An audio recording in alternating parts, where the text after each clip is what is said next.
हमारी सबसे बड़ी बदकिस्मती यही है। फिर हम खैर की उम्मीद रखते हैं, हम कहते हैं मुसलमान जलील क्यों हो रहे हैं, अल्लाह ने इस्लाम को गलबा दिया है, मुसलमानों को नहीं। इस्लाम गालिब है, आज भी गालिब है। काफिर डरते मुसलमानों से नहीं है, इस्लाम से डरते हैं। मुसलमान तो उनके पैर के नीचे हैं, लेकिन इस्लाम उनके सर पे सवार है। आज भी तुम इस्लाम ले आओ, तुम गालिब हो गए।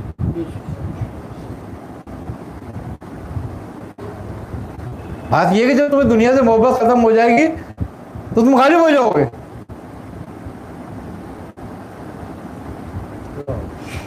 आज बेईमानी क्यों हो रही है, रिश्वत क्यों लिया जा रहा है, जुल्म क्यों करते हो?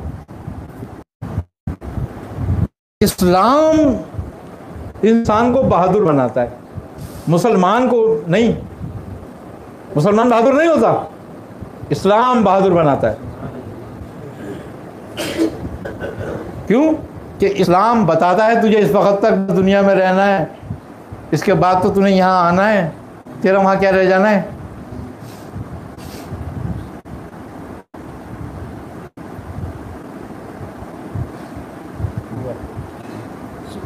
इंसान मौत से डरता है, लेकिन इस्लाम मौत से बेखौफ कर देता है। यह है कि जो मुसलमान है, यानी कि साहिब इस्लाम है, मौत उसकी जिंदगी की हिफाजत करती है जब तक नहीं आती,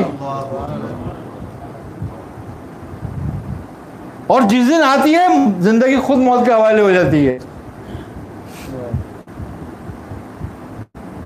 कुछ नहीं है इस इंसान, यही तो खूबी है। इस्लाम ने इंसान को कमाली बात यही बताई है।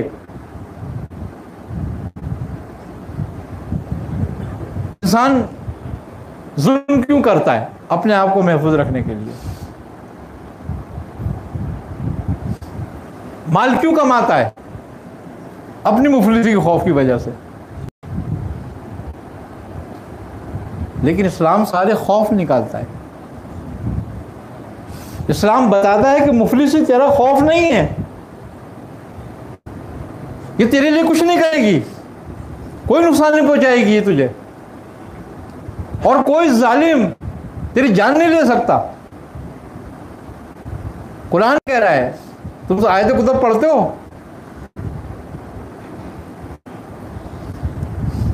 आयत कुतुब शुमाली, उसकी तर्जुमा पूरा क्या है?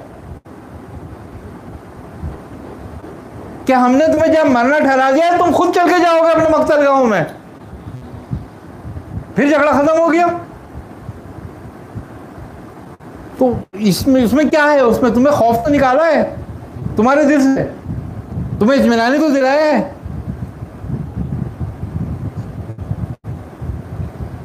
हम असबाब का खौफ रखते हैं, और इत्मीनान इस्लाम हमें असबाब से दूर करता है। वो कहता है असबाब का खौफ मत कर, मुसब्बिब से खौफ कर। जब तुम मुसब्बिब से खौफ करेगा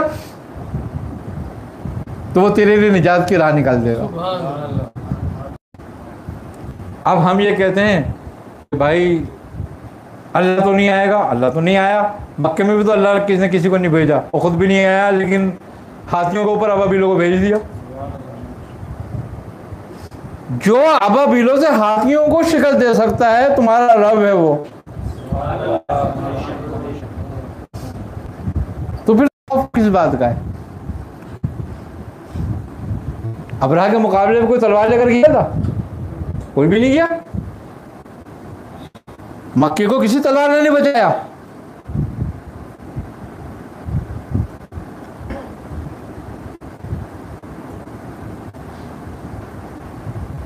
लेकिन वो आ गया बचाने के लिए, तो तुम्हें नहीं आएगा बचाने के लिए? अब काबे को बचा सकता है तो,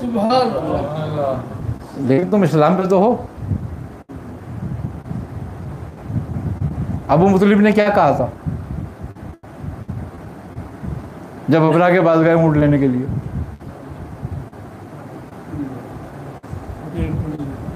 कि मेरे ऊँट दे दे। तो उसने कहा कि ये अबू मुतलिब तुम्हें अपने ऊँटों की फिक्र है, खुदा के घर की नहीं। उन्होंने कहा जिसका घर है वो खुद बचाएगा, ये मेरे ऊँट है, ये मुझे दे दे।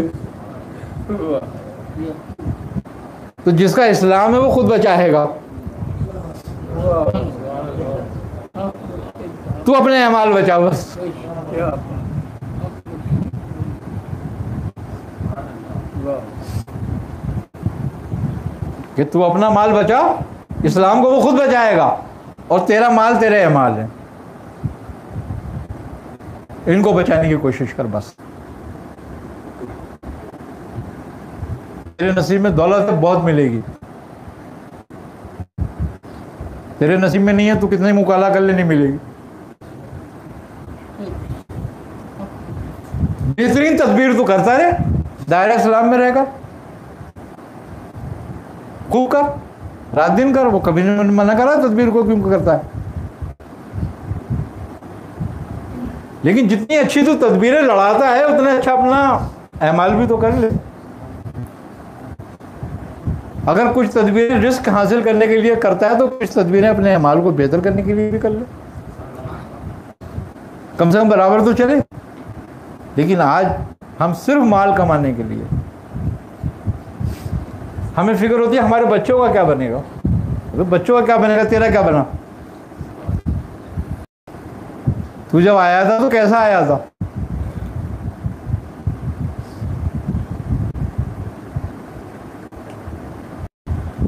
इजराइल से पूछा गया, ये बताओ कि किसी पे तुझे तरस भी आया। उन्होंने कहा एक दो दफ़ा आया। किस पे आया। कहने लगे एक दफ़ा मुझे हुक्म हुआ कि एक औरत की रूह कब्ज़ कर लूँ। तो जब मैं रूह कब्ज़ करने गया तो वो औरत समंदर में एक पट्टे के ऊपर थी और एक बच्चा दूध पी रहा था। मुझे उस बच्चे पर तरस आया कि अगर ये मर गई तो उसका क्या होगा। ये तो वैसे ही मर जाएगा। हुक्म उसका रूह कब्ज़ करने का था। अच्छा, तो दोबारा कब आया। का दोबारा शद्दाद पे आया था, जो अपनी जन्नत देखने आया था। तो पूछा कि वो बच्चा कौन था। उसने कहा नहीं पता नहीं। कहा ये तो शद्दाद था जिसको जो 2 दफा वही बच्चा था ये शद्दाद जो बना। वो तो वो रब है जो आग में इब्राहिम को महफूज रखता है, मछली के पेट में हज़रत यूनुस को महफूज रखता है। तो अगर तुम दीन पे आ जाओ तो तुम्हें महफूज नहीं कर देगा। लेकिन तुम उसकी बात पे आओ तो मानो तो। अब खाली नमाजें पढ़ो तुम, वो भी अपने तय अपनी जैसी, और रोज़ा रखो अपने मुफाद के लिए। फिर तुम सारा मलबा रोज़ा नमाज पे डाल दो। ऐसा नहीं है।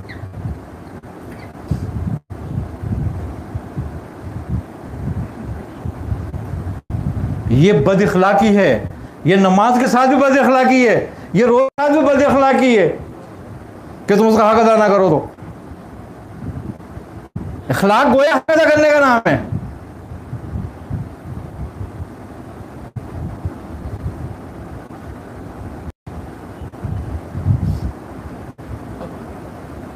अब जो हमें इखलाक सिखाएं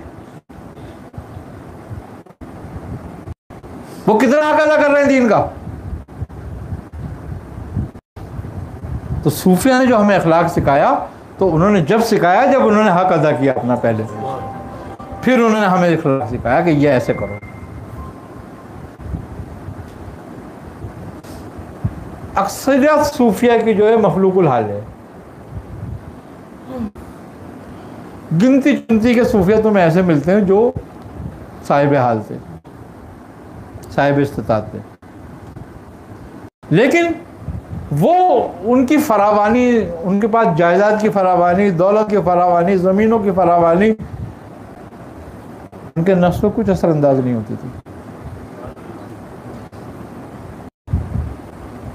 वजह है, वजह ये कि आदमी दो ही बातें तो चाहता है, इज्जत, शोहरत और दौलत। और क्या चाहता है। और जब उसके पैरों में हो,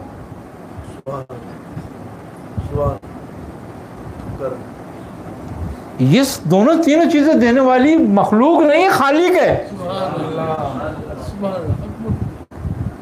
तो जब देने वाला भी वही है और तू चाहता भी यही है, तो फिर इनसे क्यों चाहता है। फिर जो देने वाला उससे चाहना।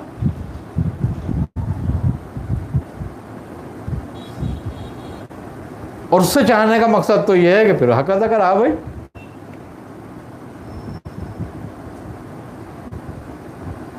खूबी की बात यह है कि तुम एक हिस्सा हक अदा करो, वो 99 हिस्से तुम पे फजल कर देगा, पूरा 100% तुम कर देगा।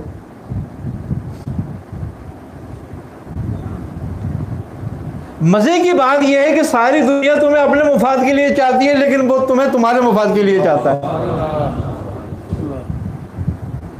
ये तुम्हें अखलाकत दर दे रही है, तुम तो खौफ खा के अपने फायदे के लिए दे रहे हैं, और वो तुम्हें अखलाकत दर दे रहा है तुम्हारे लिए। वो तुमसे खौफ नहीं खाता।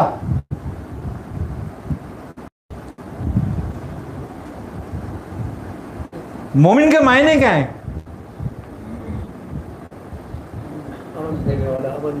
अमन देने वाला, अमन में आने वाला। इस्लाम का मायने सलामती के हैं। जिसका नाम ही सलामती हो, तुम उसको इखलाक दर्ज दोगे। और जो अमन देने वाला है, तुम उसको दहशतगर्दी बताओगे क्या है? तो इसीलिए है ये सब कुछ जो हमें दर्ज दिए जा रहे हैं, ये हमें इखलाक के दर्ज दिए जा रहे हैं, हमें शिद्दत पसंद, इंतहा पसंद किया जा रहा है।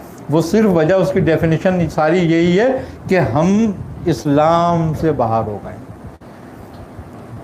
हमने इस्लाम को अपने अंदर से निकाल दिया है और हम मस्जिदों में आ गए, हम रोज़ों पे आ गए, और वो भी ना मस्जिद का हक अदा कर रहे हैं ना रोज़ों का हक अदा कर रहे हैं। वहाँ भी बेईमानी है, 2 नंबरी चल रही है। हमें सारा दर्स कर रही है ना, रोज़ा इखलाक पैदा हो जाए, यही दर्स दे रहा है ना। ये जो मशकें हैं इसी काम के लिए हैं ये, और जो मशकें जिस काम के लिए हैं वही नहीं हो रहा है काम। तो खूबी की बात यह है कि हज करने जाते हैं,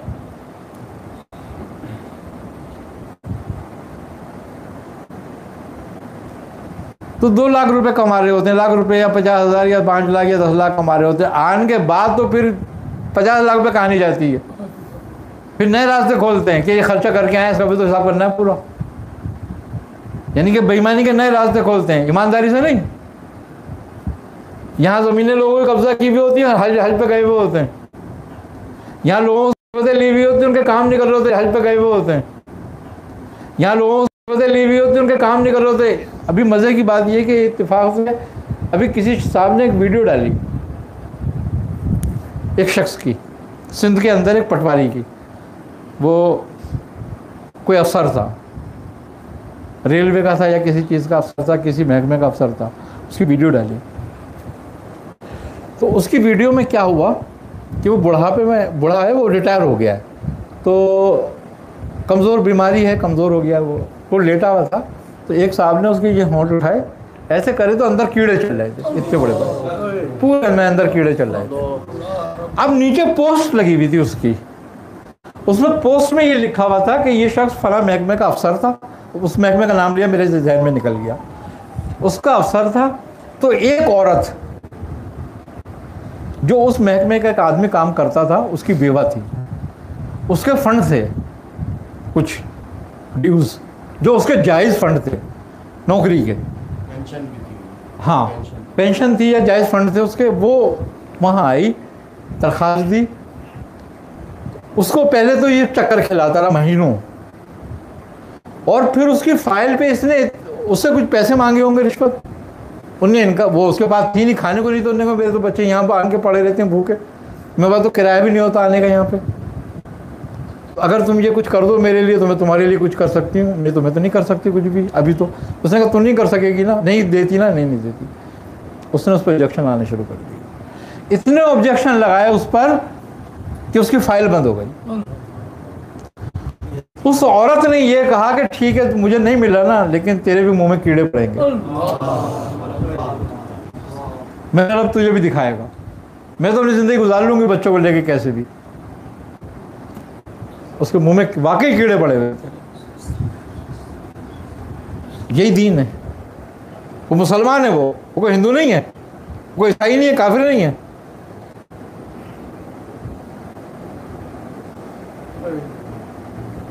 बात बात यही है, सारी बात है कि ये कि तुम ये देखो कि दीन क्या है, ये समझो पहले।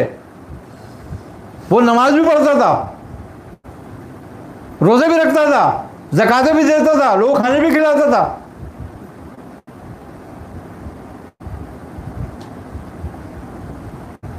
फिर वो सारी नेकियां कहाँ गई?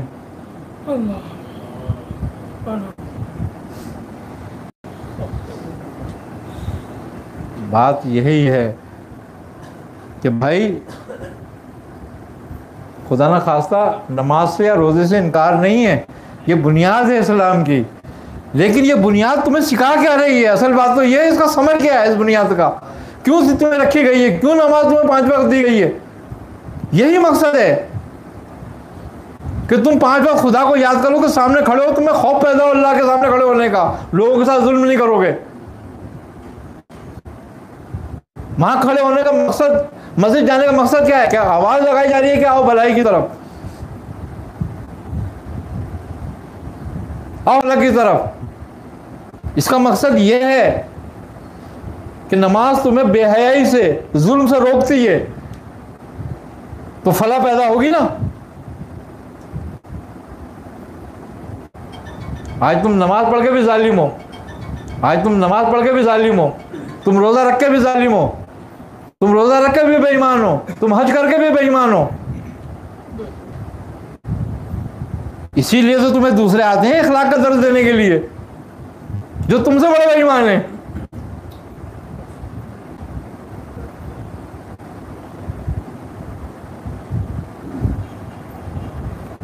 देखो, रियासत की जिम्मेदारी है तुम्हें इंसाफ देना। रियासत आवाम के मुताबिक तो 100-150 रुपए भी एक आदमी के सालाना हिस्से में नहीं आते। जिनके किचनों का हाल यह है कि उनके सालाना खर्चे अरबों में हैं, किचन खाली एक एक आदमी के। गवर्नर हाउस का किचन का खर्चा 1.5 करोड़ रुपए माहाना। 18 करोड़ सालाना। हाँ, किचन का, खाली किचन का, बाकी और नहीं कुछ।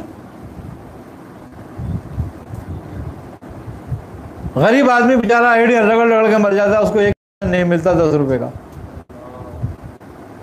1.5 करोड़ रुपए किचन में काहे में खर्च हो रहे हैं भाई? और वो गवर्नर तो हमारा बड़ा हाजी नमाजी है।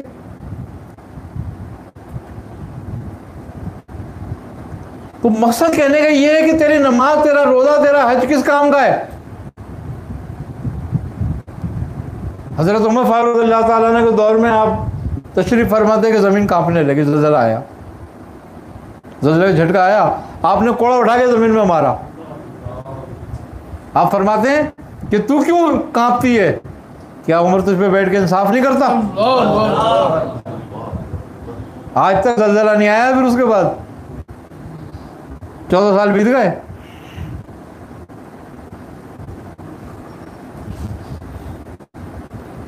इनके लिए चाहे कितने काबे के दरवाजे खुल जाएं, लेकिन खुदा का दरवाजा नहीं खुलेगा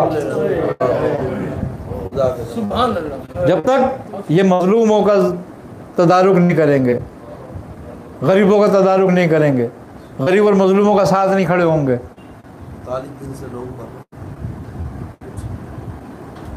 बात यही है, हमें समझने वाली बात यह है। हम यही समझते हैं सारा दिन यही है, बस हम नमाज पढ़ के आ गए, ले भाई हमने रोज़ा रख लिया, बस भाई चाहे किसी पे जुल्म करें, चाहे किसी का पैसा खाएं, चाहे कुछ भी करें। अबे खुदा के सामने तू 5 वक्त जा रहा है, तुझे शर्म है या नहीं है? और फिर तू मिलावट कर रहा है, बेईमानी कर रहा है, तो इसका मतलब क्या तू समझता है कि खुदा अंधा बह रहा है? नाउज़ुबिल्लाह मिना। फिर तो ये समझ रहा है ना तू खुदा की कोई ताकत नहीं है, मेरी ये ताकत है, मैं यहाँ तक आया हूँ और यहाँ से वापस भी जा रहा हूँ। इन्ना गला तखलुफुल मयाद, कि वो अपने वादे से नहीं फिरता, वो उसने जो वक्त दिया है, म्याद दिया, उसी पे पूछेगा, चाहे तो वो तुझे मस्जिद से भी नहीं निकलने दे।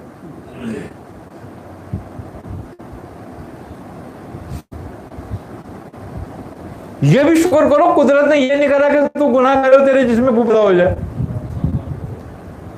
वरना सारी दुनिया ताउन से मर जाती। वो इतना तुझे चाहता है, इतनी तुझसे मोहब्बत रखता है कि तेरे ऐबों को भी ढांप के रखता है,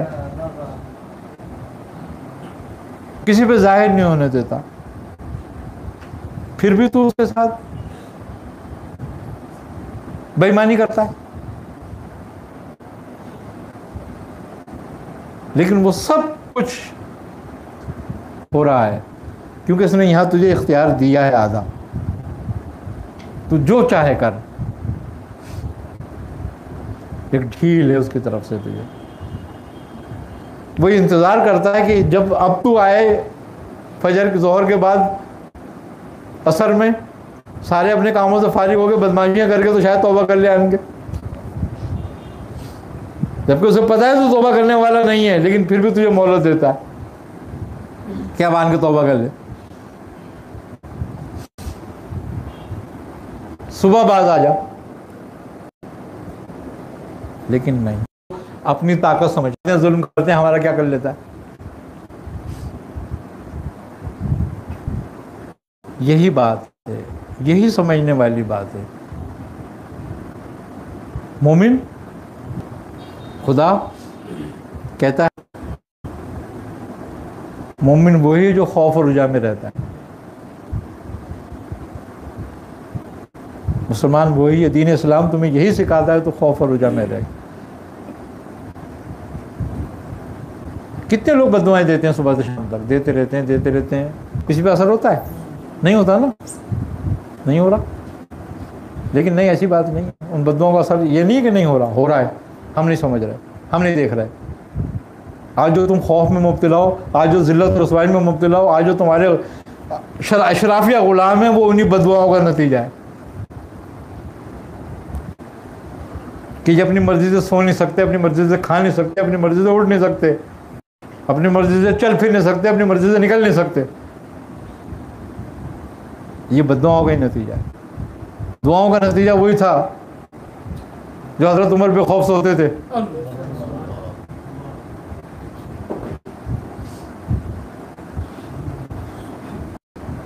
तो बात यही है, किसी को महल में रहने से मना नहीं किया कुरान ने कि महल में मत रहे, लेकिन महल मजलूमों के खून पे तो ना बना, उसकी ईंट में उनके खून और सर तो शामिल ना कर, इससे मना किया, इससे मना किया।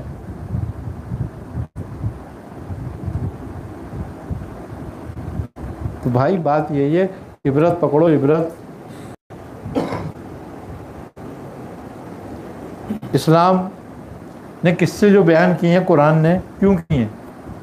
कोई तुम्हें कहानियां सुनाई हैं या तुम्हारी तफरी का सामान किया? उसमें इबरत की बात की है, इबरत की, कि तुम इनसे इबरत हासिल करो। हमने क्या कुछ नहीं किया लोगों के साथ, इबरत की बात है। हम वही सब कुछ कर रहे हैं मगर जान जान कर अड़े में हैं उस पे। जब तुम तो अड़ जाती हो ना किसी गुनाह पे, तो फिर वो गुनाह तुम्हारा अजाब का मौजिब बनता है। और हम अड़े हुए हैं जुल्म पर, ज्यादती पर, बेईमानी पर, मिलावट पर, नाफरमानी पर, बदअखलाकी पर, सब पर अड़े में। हम इखलाक सिर्फ उसके साथ करते हैं जिसको देखते हैं ताकतवर है, तो जिसको देखते हैं हमसे कमज़ोर है उसको, तो फिर हम उससे हमें इखलाक की ज़रूरत होती है बेचारे को हमारे साथ करने की। ये क्या है? इस्लाम यही सिखाता है। तो बात यही है कि भाई हम मुसलमान ज़रूर हैं, यहाँ मुसलमान तो बहुत हैं मगर इस्लाम गुम है, और जब तक इस्लाम गुम रहेगा ये मुसलमान बेयारो मददगार ही रहेंगे।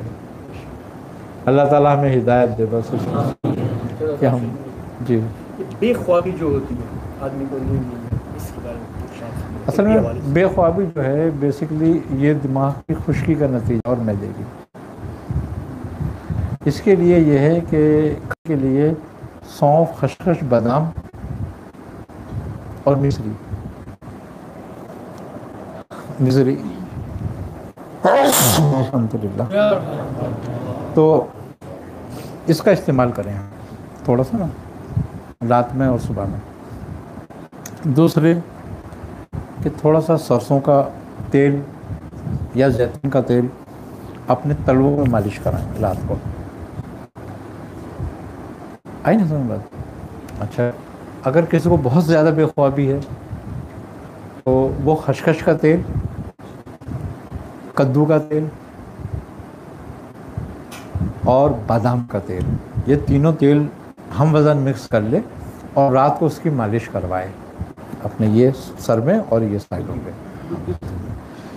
तो कुछ दिनों करे तो उसकी बेख्वाबी दूर हो जाएगी। खाने में खसखस, बादाम और सौंफ और मिश्री का इस्तेमाल करें। और जिन साहब को शुगर हो, जिन लोगों को, वो मिश्री न डालें, बग़ैर मिश्री के इस्तेमाल कर सकते हैं।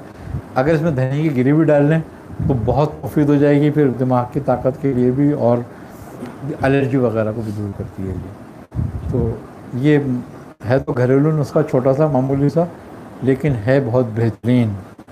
इसका सबब क्या होगा आमतौर पर मैंने बताया ना, दिमाग की खुश्की या मैदे की खुश्की, ज़्यादा जहनी काम करने की वजह से या ज़्यादा दबाव में, जहनी दबाव, टेंशन या काम करना या फ़िक्र सवार कर लेना काम की अपने ऊपर, या किसी भी काम चीज़ की फ़िक्र सवार कर लेना, या फासिद ख़यालात का ज़्यादा पैदा होना, और या फिर हम बाज़ औक़ात ऐसा भी करते हैं कि अपने शऊर के अंदर खुद ही खुद बहुत बड़े बड़े प्रोग्राम बनाते रहते हैं बैठे हुए, और फिर वो तोड़ते रहते हैं, बनाते रहते हैं, तो वो भी हमारी बेख्वाबी का सबब बनती है रात को, क्योंकि रात को ख़यालात ज़्यादा पैदा होते हैं। अच्छा, एक वजह इसकी तफ़ख़ीर मैदा भी है, और वसवसे भी तफ़ख़ीर मैदा की वजह से बहुत ज़्यादा पैदा होते हैं। अच्छा, उसकी वजह से खौफ भी पैदा होता है और उससे बेख्वाबी भी पैदा होती है। सीने में घुटन, बाज़ औक़ात बुरे ख्वाब, सोते बुरा ख्वाब आया, आँख खुल गई, फिर नींद उड़ गई, बेख्वाबी हो गई, फिर नींद नहीं आ रही है, डर लग रहा है, बहुत सारे सोने में खौफ खाते हैं। तो ये सब चीज़ें इससे दफ़ा हो जाती हैं। उम्र का क्या फैक्टर होता है? किस उम्र में ये? कोई उम्र का कोई फैक्टर नहीं है इसमें। किसी को इसमें हाँ, हर वो शख्स जो समझदार ज़रा सा होने लगता है, यानी कि मैंने तो, मेरे पास तो मर्ज़ मतलब में 12 साल 10 साल तक के बच्चे भी आ रहे हैं, और 50 साल के और 70 साल के बूढ़े भी हैं। औरतों में ये ज़्यादा बात पाई जाती है, या तो ये फ़िक्रात वग़ैरह और अखराजात वग़ैरह का उनके सर पे ज़्यादा बोझ होता है, तो वो उसकी वजह से भी है। और वो लोग जो कारोबारी सिलसिलों में या किसी भी मामलों में परेशान होते हैं, तो उनकी टेंशन की वजह से भी ये बात पैदा होती है। अच्छा, इससे जो होता है, और जो दौरान खून है हमारा, वो डिस्टर्ब होता है, उसका असर जो है हमारे दिल और दिमाग पे होता है, जो फशार दम का भी सबब बनता है, जिसको हाई ब्लड प्रेशर कहते हैं। अच्छा, कुछ लोगों में मुस्तकिल रहने लगता है कुछ। अच्छा, चूँकि ये हाई ब्लड प्रेशर जो है, खूबी की बात ये है कि ये इंतशार का नतीजा है। अच्छा, इसमें जितनी भी अद्वियात इसकी हैं, वो सारी की सारी मुसक्किन है, और वो मुसक्किन अद्वियात देने से है कि वो जो सेल्स हैं दिमाग के, वो सोए रहते हैं, जिससे वो नॉर्मल रहता है, जबकि वो नॉर्मल नहीं होता, वो सोए रहते हैं। इसीलिए आपको 24 घंटे में 12 घंटे में उसकी दवा खाने की जरूरत पड़ती है। लेकिन अगर हम अपने मैदे का, फिसाद मैदे का और इंतशार दिमाग का इलाज करें, तो फिर ब्लड प्रेशर भी नहीं होगा, क्योंकि ब्लड प्रेशर खुद मर्ज़ नहीं है, ये अलामत है। जैसे खांसी मर्ज़ नहीं है लेकिन वो अलामत है, इसी तरीके से ब्लड प्रेशर मर्ज़ नहीं है लेकिन ये अलामत है, तो वो अलामतें फिर ज़ाहिर होती हैं। तो तफ़ख़ीर मैदा वगैरह के लिए इसका तफ़ख़ीर मैदा से भी इलाज, क्योंकि ब्लड प्रेशर की 3 हालतें हैं। यह है कि बेख्वाबी की वजह से पैदा होता है, और बेख्वाबी तफ़ख़ीर की वजह से पैदा होती है, खुश्की की वजह से पैदा होती है, या बहुत ज़्यादा गोश्त खाने वालों को, गर्म ग़िज़ाएँ खाने वालों को पैदा होती है। ये बात आई है समझ बात? जो सादा ग़िज़ा खाएगा कभी भी उसको बेख्वाबी नहीं होगी। ख़ास तौर पे खानों में सब्जियों का इस्तेमाल करेगा। अच्छा, बेख्वाबी ज़्यादा होने वाले के लिए कद्दू शरीफ भी बहुत बेहतरीन चीज़ है कि लौकी का इस्तेमाल अगर करे वो बाकायदगी से तो बड़ी जल्दी कंट्रोल हो जाता है ये मर्ज़। अच्छा, ब्लड प्रेशर के लिए भी ये बेहतरीन है ये। अगर सुबह नहर मुँह इसको बॉयल करके इसके कतरे खा के और वो पानी पिया जाए तो 3 चीज़ों को बड़ा फ़ायदा करती है। बेख्वाबी कम होती है इससे, एक बात, ब्लड प्रेशर को फ़ायदा करती है, बढ़े हुए वज़न को, कोलेस्ट्रॉल को कंट्रोल करती है, सारे दिन हशार बशाश रखती है।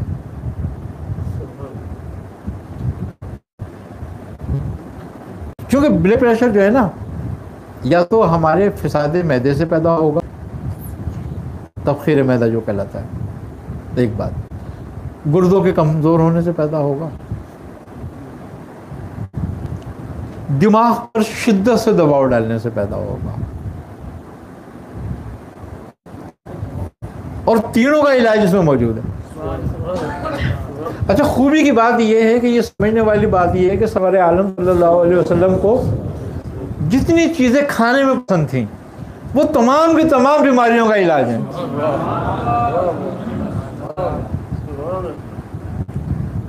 अगर आदमी उन चीज़ों को खाता रहे, अपनी ज़िंदगी का मामूल बनाए उन चीज़ों का जो आपको पसंद थी, कोई बीमारी नहीं होता।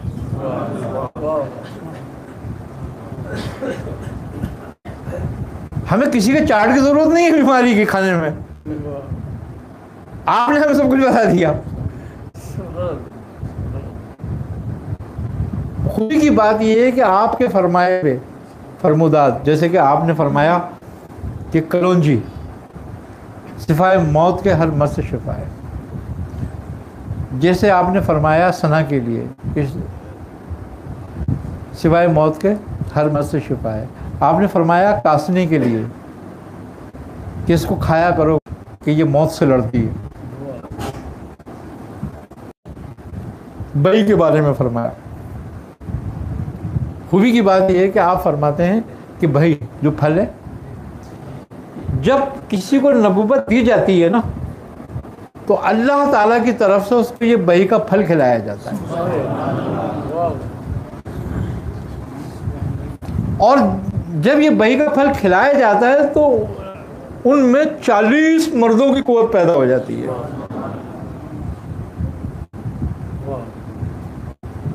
आपने हुलबा यानी कि मेथी दाने के बारे में फरमाया कि अगर मेरी उम्मत को इसकी हिफाजत का पता चले तो सोने के भाव खरीदे। आज खूबी की बात यह है कि दुनिया की जदीद साइंसदान जो है इस पर तहकीक कर रहे हैं,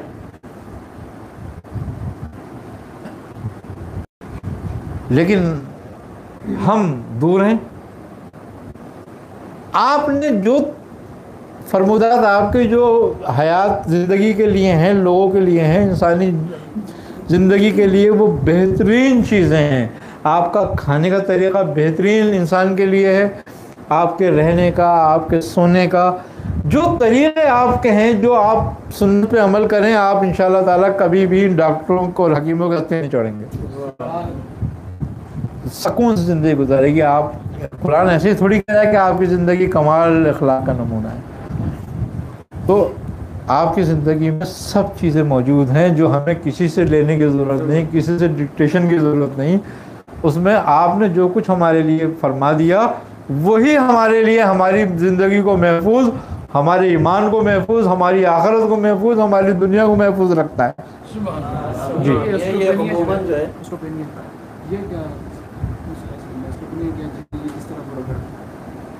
अच्छा एक मिनट, हाँ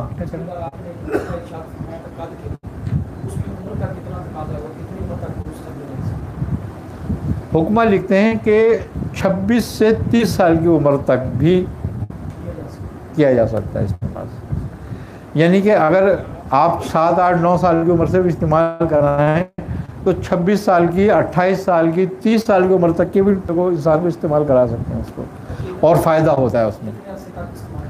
इसका असल में बात यह है कि जितनी कम उम्र होती है उतना कम इस्तेमाल होगा, जल्दी ग्रोथ हो जाएगी। ज़्यादा उम्र हो जाए तो उतना ज़्यादा देर इस्तेमाल करना पड़ता है ताकि वो उसकी ग्रोथ हो।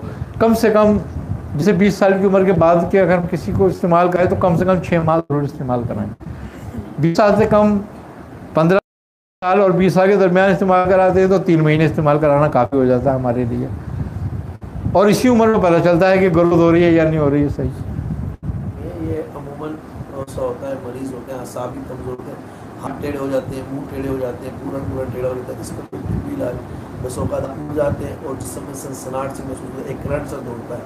अमूमी तौर पर लोग समझते हैं कि ये जिन्नात आ गए, कोई ऐसा हो गया, वो भी मामला नहीं होता, फिर भी ये मर्ज ठीक नहीं होता। डॉक्टर इसको हाई ब्लड प्रेशर कहते हैं या डिप्रेशन कहते हैं। बाकी मुझे खाना भी अगर खाते हैं रुकवा लेते तो वजह से मुंह बड़ा खोल रहा है, तो ये जबड़े दर्द जबड़े खुल दर्द जाता है, खुल खुल जाता है, पाँव वगैरह खिला रहे हैं तो उसमें मसला रहता है। इसके लिए रीठा होता है, रीठा बड़ी मामूली सी चीज़ है ये वैसे तो, और इसका छिलका ले लिया जाए।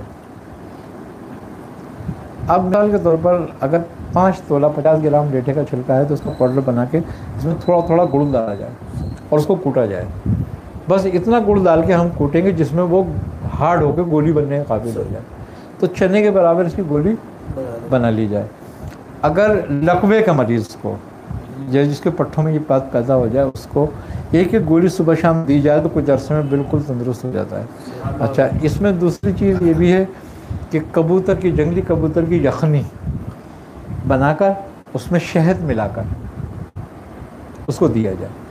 और अगर वो मिसाल के तौर पर शुगर का मरीज़ है तो फिर शहद ना मिलाई जाए, उसको वैसे ही दे दी जाए, लेकिन यखनी वैसे ही बनाएं जैसे हम आमतौर पर यखनी बनाते हैं, जिसमें गरम मसाला, प्याज, अदरक, लहसुन वगैरह डालते हैं। अच्छा, दूसरा इसका इलाज एक आसान से ये भी है कि सुबह नहार मुँह हम एक लहसुन का जवा, देसी लहसुन का जवा, उसको साबुत निकलवाते हैं।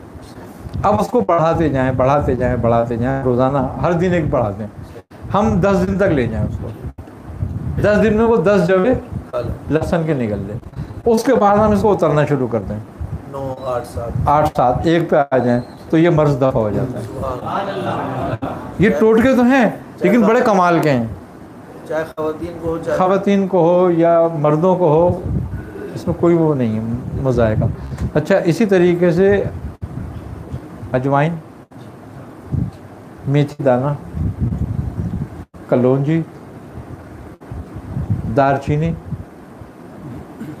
इन चीज़ों के लिए और इनका पाउडर बना लें। हम मिसाल के तौर पर 50-50 ग्राम ये चीज़ें ले लें तो ये निफ टी स्पून सुबह दोपहर शाम ले तो ये भी बेहतरीन नुस्खा है इस चीज़ के लिए। आई ना समझ बात।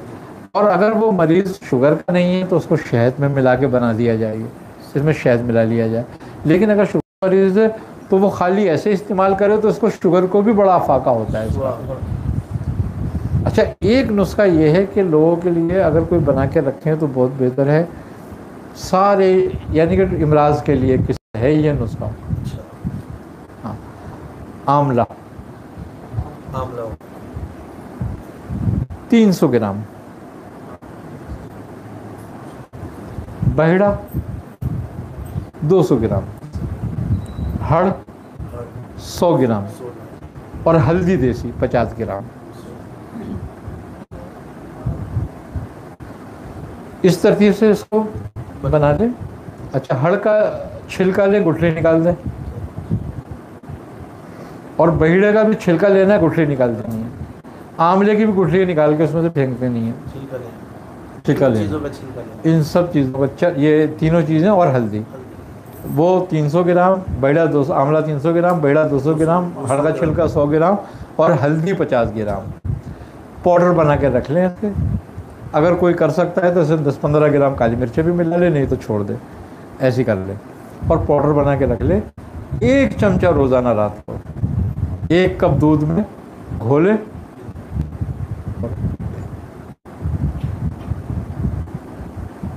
ये सफ़ेद बालों को काले करता है दोबारा।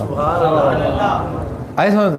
अच्छा, खूबी की बात, शुगर का मरीज़, बवासीर का मरीज़, गुर्दों का मरीज़,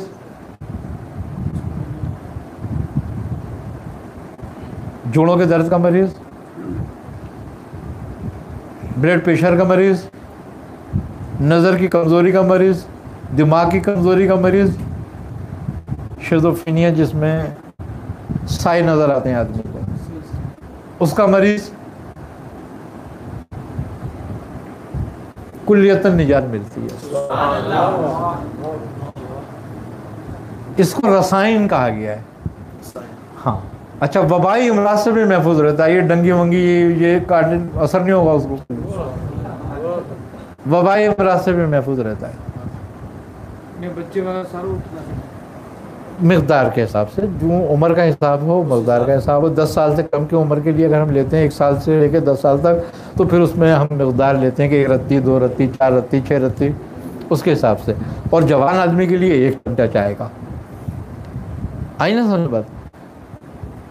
सारे मैदे के मर्जों के लिए, अच्छा, जिगर किसी भी हालत में ख़राब हो रहा हो, बेहतरीन है। हेपेटाइटिस A, B, C, नहीं पता तो कौन सा हेपेटाइटिस इस्तेमाल करे। नजर कमजोर हो रही है, अच्छा, वो लोग खास तौर पे जिनका दिमागी काम करने का ज़्यादा है, उनके लिए भी बेहतरीन है ये। अच्छा, फिर दूसरी बात ये कि वो लोग जो बेऔलाद हों या जिनसी कमज़ोरी रखते हैं, उनके लिए भी बेहतरीन है ये। यानी कि एक तरीके से ये बेहतरीन जनरल टॉनिक है। तिब इसको कहती है रसायन। और रसायन का मकसद ये के मायने ये होते हैं कि पैर के नाखून से लेके और सर के बालों तक को दुरुस्त करने वाला। तुम्हारी उम्र से तुम्हें पीछे ले जाने वाला। बवासीर के लिए बड़ी बड़ी दवाएं खाते हैं जी, ऑपरेट तक हो रहे हैं बड़े मुश्किल में। अच्छा, ये हार्ट अटैक से महफूज रखता है नुस्खा। इसके खाने वालों को, जो इसको खाएगा उसको हार्ट अटैक नहीं होगा। आंवला मुसल्लम है दिल के लिए। बहिड़ा फेफड़ों के लिए। ये सुदावी जो इमराज होते हैं, दिल के इमराज सुदावी होते हैं, इनके लिए बेहतरीन है। अच्छा, हड़ जिगर के लिए, लबलबे के लिए, मैदे के लिए मुसल्लम दवा है। यानी कि हजारों साल से मैदे के लिए इस्तेमाल हो रही है। अच्छा, हल्दी जो है एंटीऑक्सीडेंट है, एंटीवायरस है, एंटीसेप्टिक है। जब तक आपके जिस्म में जाती रहेगी, आपके जिस्म में किसी वायरल को नहीं पैदा होने देगी। और खून को बेहतरीन तरीके से ये सब चीज़ें साफ करती हैं। मुसफ़ी खून भी हैं। जो सोराइसिस के मरीज़ होते हैं या जो खारिश के मरीज़ हैं, चंबल दाद के मरीज़, उनके लिए भी ये बेहतरीन दवा है अगर वो इस्तेमाल करें उसको तो। अच्छा, औरतों के लिए जो बाल गिरने की शिकायत होती है, जिनको गंजपन होता है, अगर वो इसको अंडे की जर्दी सर्दियों में और गर्मियों में दही के साथ मिला के बालों में लगाएं मेहंदी की तरह, और 2 घंटे लगने के बाद फिर उसको धोएं, कुछ ऐसे करें, बाल लंबे भी होंगे, घने भी होंगे, गिरना भी बंद होंगे। ये एक बड़ी प्रॉब्लम है औरतों की, जो बेहतरीन तरीके से दुरुस्त हो जाती है।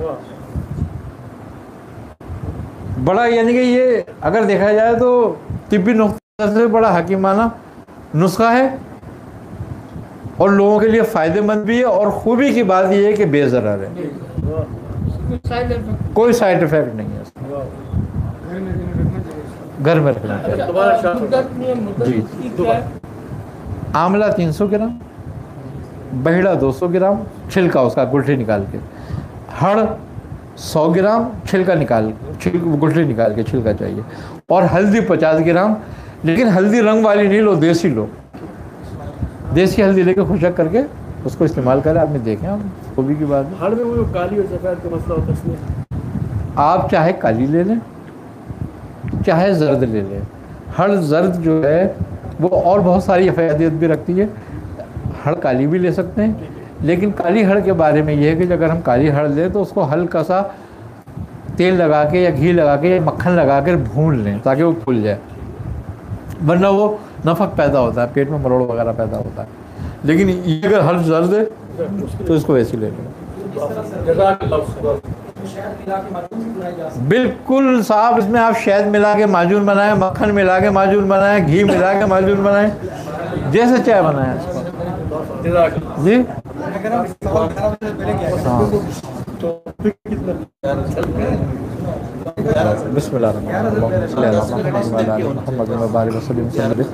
या इलाहुल या रब्बुल आलमीन अपने हबीब सल्लल्लाहु अलैहि वसल्लम सदका तो पहले हमारी दुआओं को कबूल फरमा।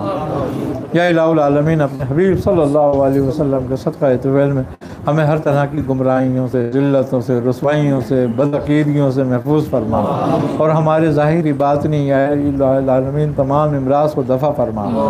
या इलाहुल आलमीन अपने हबीब सल्लल्लाहु अलैहि वसल्लम के सदका तो पहले में हमें अताअत रसूल खुदा सल्लल्लाहु अलैहि वसल्लम की तौफीक अता फरमा, दीन इस्लाम पे सही तरीके से अमल करने की तौफीक अता फरमा। या इलाहुल आलमीन मुसलमानों पे जहाँ जहाँ भी जुल्म हो रहा है उनको जुल्म से निजात दिला। या इलाहुल आलमीन पे अपना रहम फरमा, करम फरमा, फजल फरमा। या इलाहुल आलमीन हबीब सल्लल्लाहु अलैहि वसल्लम के सदका तुफैल में हमसे पहले जो लोग दुनिया से जा चुके हैं, मुसलमान मोमिन मोमिनात, मुस्लिम मुस्लिमात, सालिहीन सालिहात, सबकी मग़फ़िरत फरमा। या इलाहुल आलमीन उनके ज़रिए वसीले हमारी मग़फ़िरत फरमा, हमारे गुनाह कबीरा सग़ीरा को मुआफ़ फरमा। या इलाहुल आलमीन हमारा ख़ात्मा बिल खैर फरमा। रब्बना तक़ब्बल मिन्ना इन्नका अंतस समीउल अलीम व तुब अलैना इन्नका अंतत तव्वाबुर रहीम। सल्लल्लाहु तआला अला खैरि ख़ल्क़िही नूरे अर्शिही ज़ीनत फ़र्शिही क़ासिम रिज़्क़िही मुहम्मद व अला आलिहि व सहबिही अजमईन बिरहमतिका या अरहम।